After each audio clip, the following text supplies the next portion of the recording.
저희들이 예배를 드릴 때에 예배는 여러 순서들이 있죠. 처음에 이제 예배로 부르는 부름이 있고 찬송이 있고 기도가 있고 설교도 있습니다. 또 그 중에 하나가 봉헌, 헌금을 드리는 것입니다. 사실 예수 믿는 분들은 헌금을 드리는 것이 어렸을 때부터 자연스러우니까 그냥 하나의 순서인가 보다 생각을 하지만 예수 안 믿는 분들은 헌금에 대한 부담감도 있고 거부감도 있습니다. 그래서 어떤 분들은 교회 그러면 헌금을 생각하게 되어지고 마치 교회가 속된 말로 무슨 삥을 뜯는 것처럼 그렇게 생각하고 그렇게 또 비난하는 경우도 있는 것을 보게 됩니다. 코로나19가 시작한 초기에 교회 안에 이제 그런 확진자들이 나오기도 하면서 교회가 모여서 예배를 드려야 되느냐 뭐 그런 많은 비난이 있었습니다. 그런데도 불구하고 온라인 예배도 하고 이런 예배를 드릴 때에 그 사람들이 특히 교회에 대해서 부정적으로 생각하는 사람들이 교회가 어떻게든지 모이려고 하는 이유 가운데 하나가 헌금을 걷기 위함이다 라고 이야기를 하는 분들이 더러 있더라고요. 그 이야기를 들을 때 목사 입장에서 참 마음이 아팠습니다. 야, 세상 사람들이 교회를 바라보는 시각이 물질의 관점을 가지고 바라보고 있구나.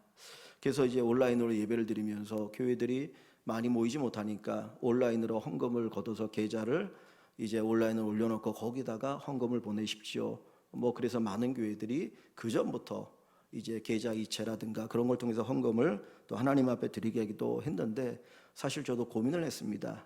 또 많은 성도들이 집에서 영상으로 예배를 드리니까 그러면 헌금의 문제를 계좌 이체할 수 있도록 해야 되는 것이냐 그러면서 한쪽으로 그냥 버팅겼어요. 내가 헌금을 걷기 위해서 예배를 드리는 것도 아니고 온라인 하는 것도 아닌데 그냥 계좌 하지 말자 그러고 버팅겨서 지금까지 왔는데 그것과 관계없이 이제 또 다른 생각 속에서 다른 부분을 우리가 생각해 볼 수 있겠죠. 그러니까 헌금하면 돈이라고 하는 것이 인간에게서 너무나 중요하기 때문에 그 돈에 대해서 여러 가지 생각을 하게 되어지고 또 부정적인 생각을 하는 경우도 많이 있게 되어집니다. 그런데 저와 여러분들이 예배를 드릴 때마다 왜 하나님 앞에 헌금을 드리는가?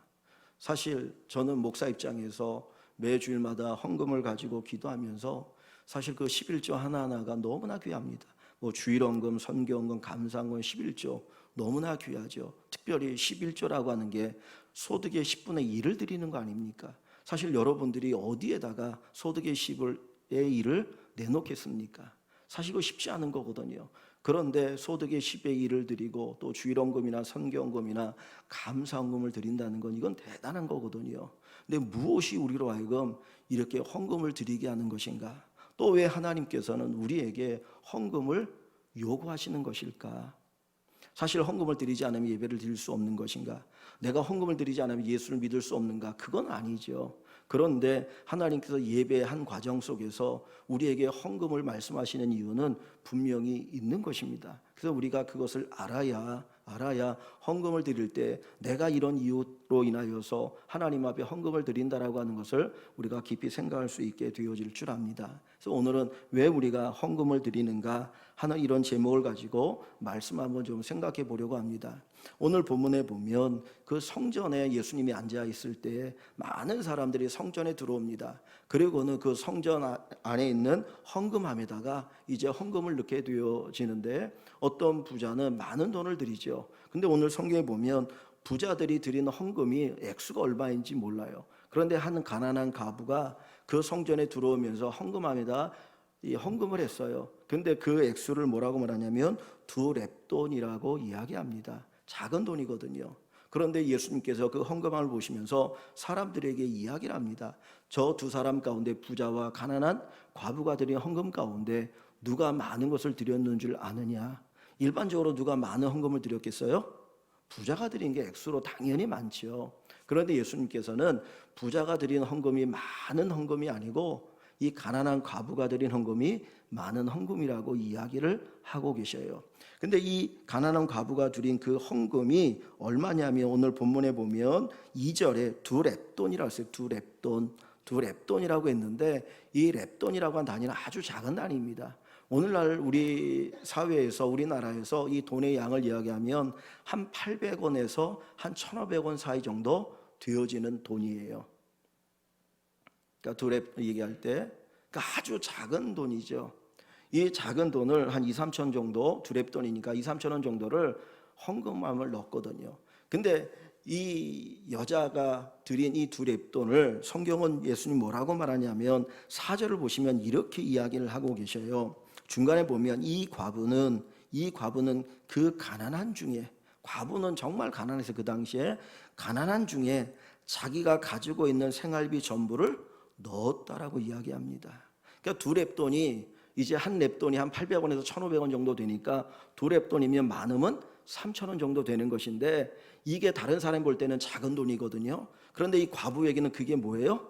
생활비 전부인 거예요. 그 생활비 전부를 거기다 넣었다라는 거죠. 근데 우리가 생각해 보면 우리는 지금 이제 헌금을 드릴 때에 뭐 사실 동전을 넣는 경우는 거의 이제 없으니까. 근데 이 당시에는 다 돈이 동전 아닙니까? 근데 돈의 그 가치에 따라서 이 동전의 크기가 다르고 무게가 다르잖아요. 그러니까 부자가 넣는 그 동전은 떨어질 때 묵직한 소리가 나거든요. 근데 이 과부가 드린 이 두 렙돈은 아주 가벼운 소리가 들리는 거예요. 그러니까 사람들이 그 소리를 들으면서 과부를 볼 때 무슨 생각을 했습니까? 아유, 저것밖에 못 드려. 저것밖에 안 드려. 그러니까 헌금을 드리면서도 오히려 사람들에게 수모를 당할 수 있는 그런 거였죠. 그럼에도 불구하고 이 과부가 두 렙돈, 자기 생활비 전부를 드립니다. 이것을 드리면 오늘 저녁을 어떻게 뭘 먹고 살아야 될지 모르는 그런 어려움이 다가올 수 있거든요. 근데 그럼에도 불구하고 왜 이 과부가 그 사람들에게 수모를 당하면서 두 렙돈의 헌금, 자기의 전부를 드릴까 하는 겁니다. 예수님께서 오늘 본문에서 얘기하고 싶은 것은 이 과부가 많은 것을 드렸다. 야, 너희 생활비 전부를 드려라. 그 말씀을 하고 싶은 것이 아니고 이 과부가 왜 정말 자기가 힘들고 어려운데 먹고 살기도 어려운데 그 생활비 전부, 자기가 가지고 있는 것의 전부를 하나님 앞에 드리고 있는가? 이 부분을 주님께서 말씀하고 싶으신 것이죠. 우리는 은혜라고 하면 하나님으로부터 뭔가를 받았을 때 은혜를 받았다라고 얘기합니다. 내가 정말 어렵고 힘든데 문제가 풀어지고 승진이 되어지고 취직이 되어지고 뭐 입시의 문제가 잘 되어지고 다른 사람보다 내가 잘 나갈 때 하나님이 내게 은혜를 주셨다라고 이야기를 하기 쉬워요. 그런데 성경에서 말하는 은혜는 그것만이 은혜가 아니고 또 다른 은혜가 있더라고요. 자, 어디를 보시냐면 여기 그대로 두시고 하나만 더 봅니다. 고린도후서 8장 신약 293쪽입니다. 293쪽.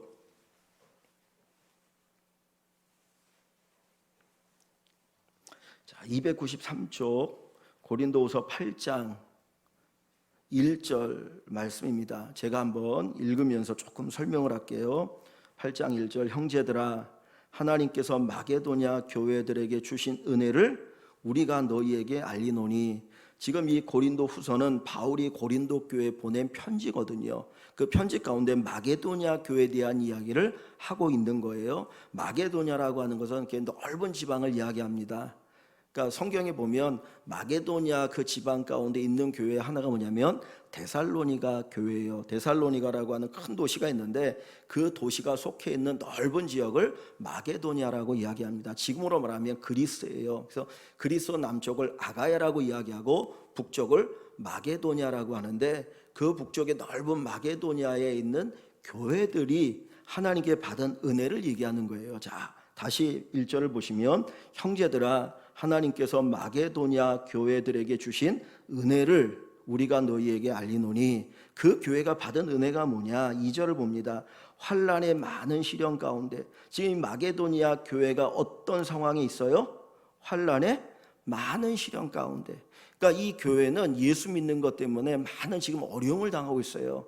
얼마나 어려움을 당하면 바울 사도는 환난의 많은 시련이라는 표현을 쓰고 있습니다. 정말 말할 수 없는 어려움을 당하고 있죠. 어떤 사람들은 직장에서 쫓겨나기도 하고, 어떤 사람들은 관계가 단절되어지기도 하고, 어떤 사람은 예수 믿는 것 때문에 사람들에게 손가락질을 당하기도 하고, 지금도 모슬람 지역에서 예수를 믿으면 얼마나 손가락질 당한지 몰라요. 테러를 당하기도 하고, 그래서 터키에서 몇 년 전에 테러를 당하기도 하고, 이집트에서 예수 믿는 것 때문에 막 쫓겨나기도 하고, 지금 모르겠습니다. 전에는 이집트에서 예수 믿는 사람들은 주민등록증도 안 준다라고 이야기할 정도예요. 그러니까 지금부터 2000년 전이니까 예수 믿는 사람이 당하는 그 핍박은 말할 수 없어요. 그래서 그걸 뭐라고 표현합니까? 환난이 많은 시련이라 그랬어요. 근데 그들의 마음속에 뭐가 있습니까? 그들의 넘치는 기쁨이 있었어요. 겉으로는 환난을 당하고 어려움을 당하고 직장에 쫓겨나고 하루하루 살아가는 것이 어렵지만 그 마음속에는 뭐가 있습니까? 기쁨이 있어요. 기쁨과 그 다음에 극심한 가난이, 환난을 당하니까 당연히 직장에서 쫓겨나게 되어지고 일할 수 있는 환경이 안 되니까 돈을 벌지 못하니까 큰 가난의 고통을 겪고 있는 거죠. 극심한 가난이 그들의 풍성한 연보를 넘치도록 하였으나, 여기 풍성한 연보라고 한 단어는 우리가 소위 말하는 헌금이라는 단어와 같은 거거든요. 그들이 환난의 많은 시련 가운데, 극심한 가난 가운데 있지만 그들은 하나님 앞에 뭐를 드렸다고요? 풍성한 연보를 드렸다라는 거예요. 저나 여러분 같으면, 모르겠으면 여러분들은 믿음이 좋으시니까 모르겠는데, 제가 목사가 아니었다면 저는 아마 내려놨을지 몰라요. 당장 내가 먹고 사는 게 힘든데 무슨 헌금을 드리고 무슨 선교 헌금을 해, 말도 안 되는 소리야라고 내려놨을지 모르겠거든요. 근데 이 마게도냐에 있는 교회들은 환난에 많은 시련이 있었고 극심한 가난이 예수 믿는 것 때문에 있음에도 불구하고 그들은 풍성하게 하나님 앞에 드렸다라고 얘기를 합니다. 그게 어느 정도냐면 3절에 보면 내가 증언하노니, 바울이 증언한다는 거예요. 내가 그것에 대해서 증언하는데, 마게도냐 교회의 그 헌금에 대해 증언하는데, 그들이 힘대로 할 뿐만 아니라, 그들이 할 수 있는 힘대로 할 뿐만 아니라 힘에 지나도록 자원하여 그랬어요. 힘에 지나도록 자원하여, 자기들이 드릴 수 있는 그 이상을 자원하여서 헌금을 드렸다라는 거예요. 특별히 여기는 이제 두 가지의 의미가 있는 거예요. 하나는 선교적인 목적이 있고, 하나는 예루살렘 교회가 너무 어려움을 당하니까 그 예루살렘 교회가 극심한 가난 가운데 있으니까 그들을 돕기 위한 구제 헌금, 이 두 가지 성격이 있거든요.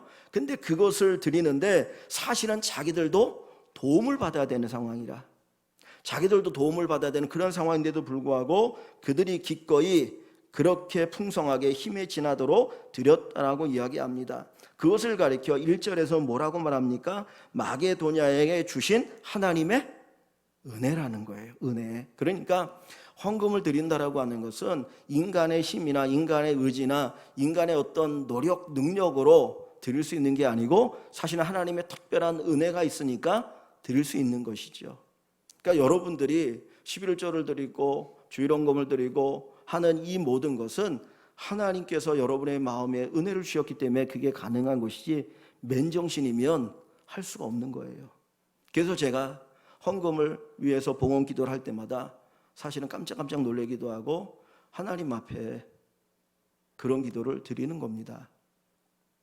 그러니까 이 은혜라는 표현을 쓰고 있거든요. 그러니까 가난한 과부가 두렵던, 인간의 눈으로 보면 3,000원도 채 안 되는 아주 작은 돈이지만 그것을 하나님 앞에 드릴 수 있는 것, 자기 생활비 전비를 드릴 수 있었던 이유가 어디에 있느냐? 그걸 드리면서도 사람들에게는 뭐를 당해요? 수모를 당하는 거예요. 수모를 당하는 거죠. 그냥 저희처럼 들어올 때 사람이 보이지 않게 그냥 헌금합니다 이렇게 싸서 놓는 거면 이 사람이 얼마를 드린지 모르는데, 그게 아니고 땡그랑 소리가 나니까 아유 저거 두랩돈이네, 저거밖에 안 드려, 그러면서 사람들에게 손가락질을 당함에도 불구하고 자기 생활비 전보를 드리는 이유가 어디에 있느냐? 그죠? 뭔가 있기 때문에 그거 드리는 거 아니겠습니까? 자, 그 이유가 어디에 있는지를 누가복음 7장을 한번 가서 봅니다. 누가복음 7장에 가보면 이런 이야기가 있습니다. 예수님께서 어느 동네에 가셨는데 한 바리새인의 집에 초대를 받으셨어요.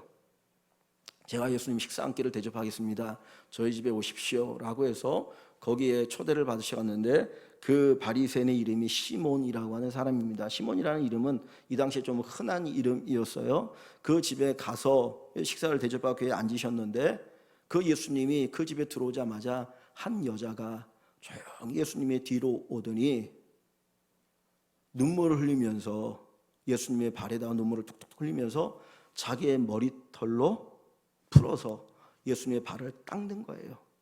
그리고는 자기가 준비한 아주 값비싼 향유를 예수님의 발에 부었습니다.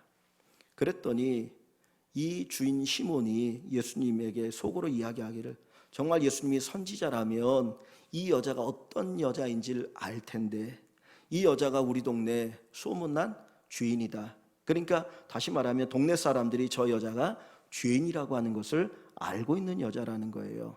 그러니까 그것은 사람들에게 눈에 띄는 죄인 거죠. 그러니까 성경은 얘기하지 않지만 이 여자가 창녀일 가능성이 많아요. 그러니까 공식적으로 사람들에게 저 여자는 죄인이야 마치 세리나 창녀나 이 당시에 사람들이 죄인으로 그렇게 판단하는 그 여자입니다. 근데 그 여자가 예수님께서 그 집에 오셨다는 이야기를 듣고는 아주 비싼 향유를 가지고 와서 예수님의 발에 부은 거예요. 그랬는데 그것을 본 이 시몬이 예수님을 향하여서 속으로 비난하는 거죠. 저 여자가 죄인인데 저런 행동을 하는 것을 왜 가만히 두느냐, 못마땅하게 생각합니다. 사실 자기 집에 허락하지도 않았는데 그 죄인된 여자가 들어온 것도 못마땅했고 그런 행동을 하는 것도 못마땅했던 것이죠. 그랬더니 주님께서 그 시몬에게 이제 하나의 비유를 통해서 이야기하십니다. 시몬아, 내가 너에게 한 가지 이야기하겠다. 자, 어떤 사람이 돈을 꿔주는 사람이 있는데 빚진 사람이 둘이 있다. 한 사람은 500데나리온을 빚졌고 한 사람은 50데나리온을 빚졌다.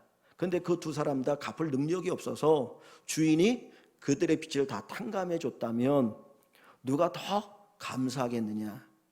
한 데나리온은 하루 품삯이에요. 그러니까 사람이 하루 노동자가 일해서 받을 수 있는 품삯을 한 데나리온이라고 그러거든요. 그럼 500데나리온이면 하루 품삯을 10만 원을 잡으면 얼마가 됩니까? 5천만 원이 되고 20만 원을 잡으면 1억이 되는 거예요. 50데나리온이면 하루 그 사람이 500만 원을 빚졌거나 1000만 원을 빚진 것이죠. 그러니까 한 사람은 1000만 원을 빚졌고 한 사람은 1억을 빚졌고 한 사람은 1000만 원을 빚졌어요. 근데 둘 다 그냥 탕감해 줬어요. 야, 내가 빚 없는 걸로 해줄게. 그러면 그 두 사람 가운데 누가 더 감사하겠습니까?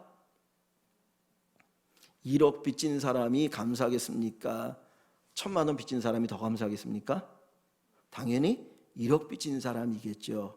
그러면서 예수님이 하시는 말씀이 뭐라고 하냐면, 야, 네가 나를 초대해서 내가 네 집에 들어왔는데 너는 내가 네 집에 들어올 때 발 씻을 물도 주지 않았다는 거예요.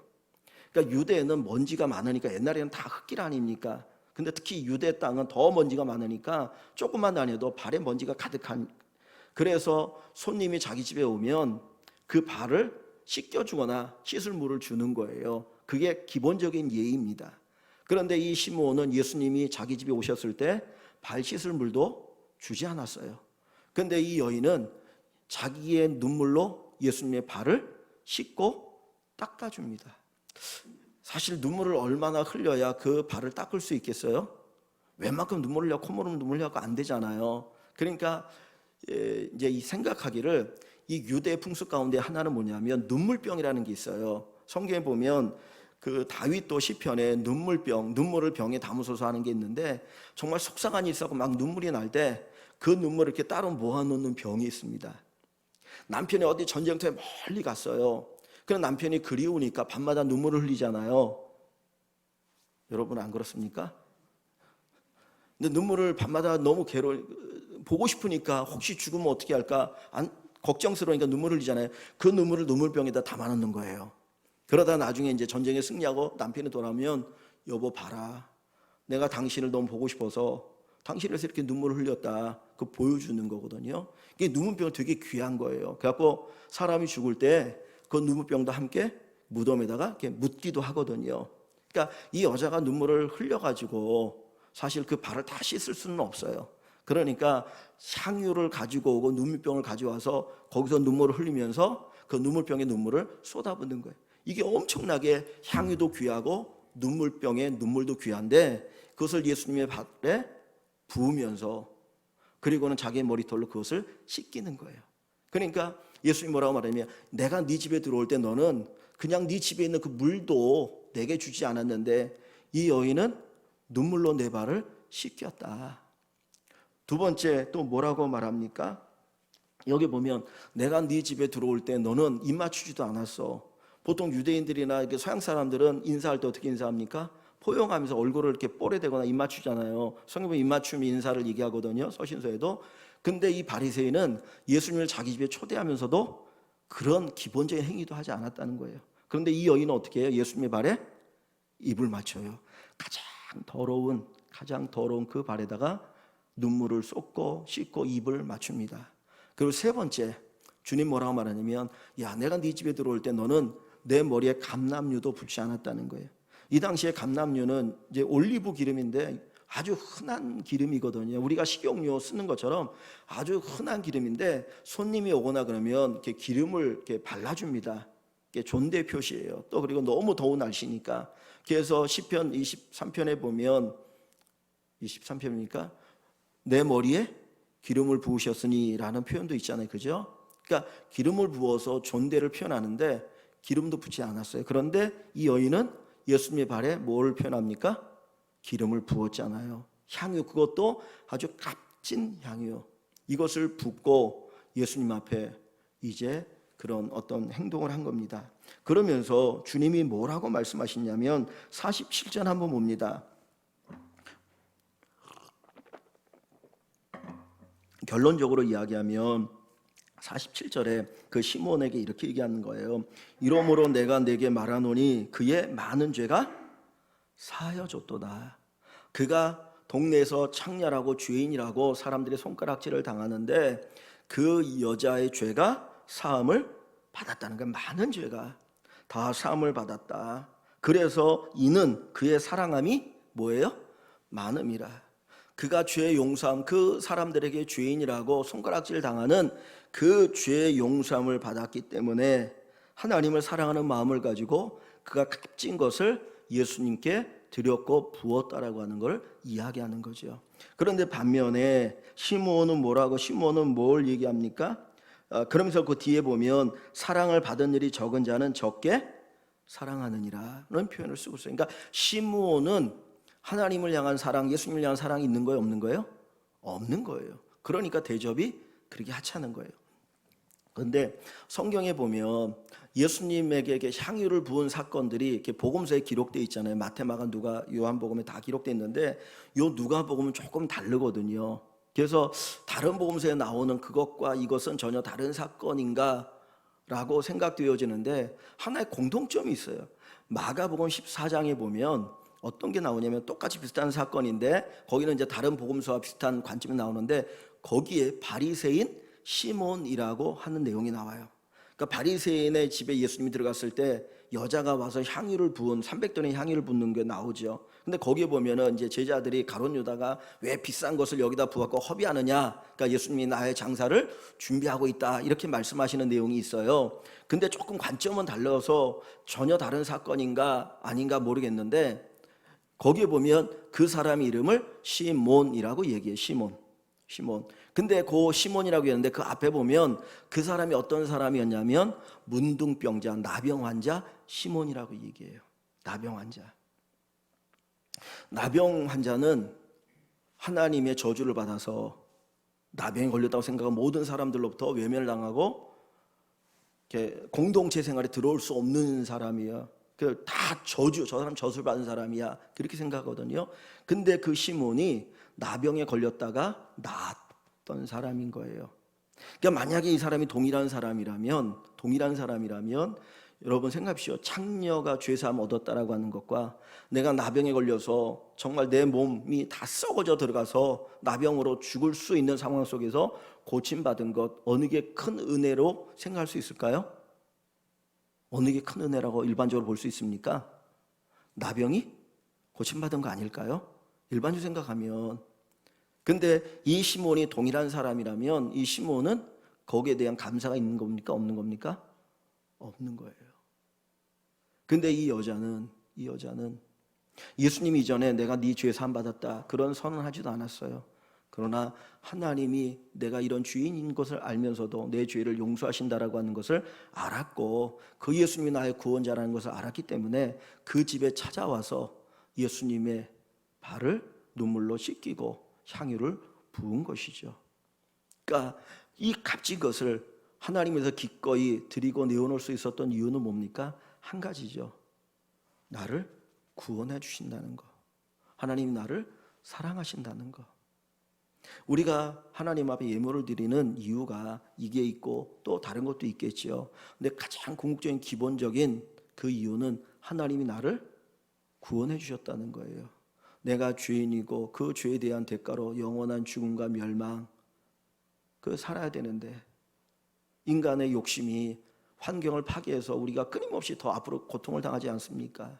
근데 죄인된 우리를 하나님이 구원하셔서 영원한 형벌, 지옥의 그 형벌 가운데 떨어지게 하는 것이 아니라 구원하셔서 하나님과 관계 회복되어지고 하나님 나라의 백성이 되게 하시고 무엇보다도 하나님의 자녀가 되게 하여 주셨다라고 하는 이 엄청난 이 구원의 은혜, 이것 때문에 우리가 하나님 앞에 드리는 거예요. 그러니까 그것에 대한 감사가 깊은 사람은 더 하나님 앞에 어떻게든지 더 드리는 것이고 내 믿음의 분량에 따라서 하나님 앞에 우리가 드린다라고 생각을 하는 것이죠. 사실은 우리가 헌금 기도할 때마다 그 역대상 29장 14절의 말씀을 이렇게 함께 봉헌사로 드리는데 거기에 보면 다윗이 하나님 앞에 드릴 때에 하나님의 것을 받았다라는 고백이 있어요. 그것도 하나님 앞에 드리는 그 이유 가운데 하나인데 그건 나중에 한번 생각해 보고요. 그러니까 하나님의 구원에 대한 감사의 마음을 담아서 드리는 겁니다. 그런데 이 드림이 그냥 단순히 물질을 드리는 것으로 끝나는 것이 아니라 하나님이 나를 구원해 주셨으니 내 삶을 주님께 드립니다라는 고백이 여기에 담겨 있는 것이죠. 그래서 로마서 12장 2절에 보면 너희 몸을 하나님이 기뻐하시는 거룩한 산 제물로 드리라. 이는 너희의 드릴 영적 예배니라고 이야기합니다. 그러니까 우리가 헌금을 드리는 이유가 어디에 있느냐? 가장 중요한 가장 기본적인 의미는 하나님이 나를 구원해 주심에 대한 감사, 그 감사의 고백을 담아서 드리는 것이고 그 의미가 발전되었을 때 하나님 제가 정말 주님의 뜻 가운데 하나님이 기쁘신 뜻 가운데 주님 앞에 귀하게 쓰임 받기를 원합니다 라고 하는 그 고백을 담아서 드리는 것이 헌금입니다. 그래서 저와 여러분들이 단순히 교회 나가니까 뭐 11조를 드려라 뭐를 드려라 그래서 드린다가 아니라 내가 드리는 이유가 무엇인지 이 부분을 알면 좋겠고요. 여러분들이 헌금에 대한 얘기를 할 때 고린도 후서 8장과 9장이 헌금에 대한 이야기가 많이 있거든요. 근데 그 뒤에 보면 하나님의 또 이런 약속도 있기도 해요. 그 지금 여기서 얘기한 중요한 건 아닌데 심는 자에게 심을 것과 먹을 것을 함께 주신다 하는 말씀도 있습니다. 그래서 저와 여러분들이 왜 헌금을 드리는지 새롭게 또 아시고 그 다음에 구원에 대한 감격을 가지고 살아가는 복된 은혜가 있기를 주님의 이름으로 간절히 축원합니다.